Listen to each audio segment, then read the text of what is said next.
Down by the river, on streets and in parks. The evidence is everywhere. Homelessness is rife. Katherine's housing needs are complex and in crisis. So we have short-term accommodation doing the job of long-term accommodation.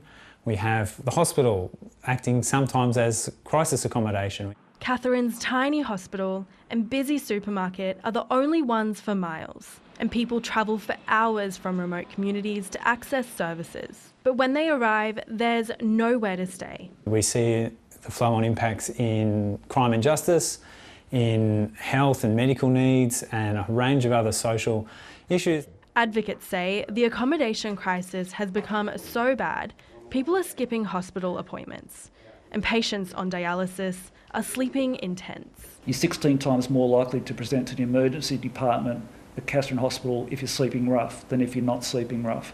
So we're already spending a lot of money in the health system. Homelessness here is 31 times the national average, yet it's the only major centre in the NT without short stay accommodation. It can't be underestimated how important this funding is at this time, where we've got a huge prison population, some sectors of the community concerned about antisocial behaviour and crime, and ensuring that people have a safe place to live is one of the most important parts in crime prevention. NT Shelter published correspondence from the government in 2020 saying Labor was committed to funding a short stay accommodation centre. However, this week, in response to questions from the ABC over whether the government would commit to funding in this budget, Urban Housing Minister Kate Warden said money had already been allocated, $2.7 million for service delivery every year and $4 million for 16 new public houses.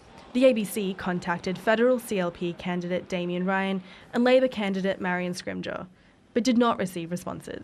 Roxanne Fitzgerald, ABC News, Katherine.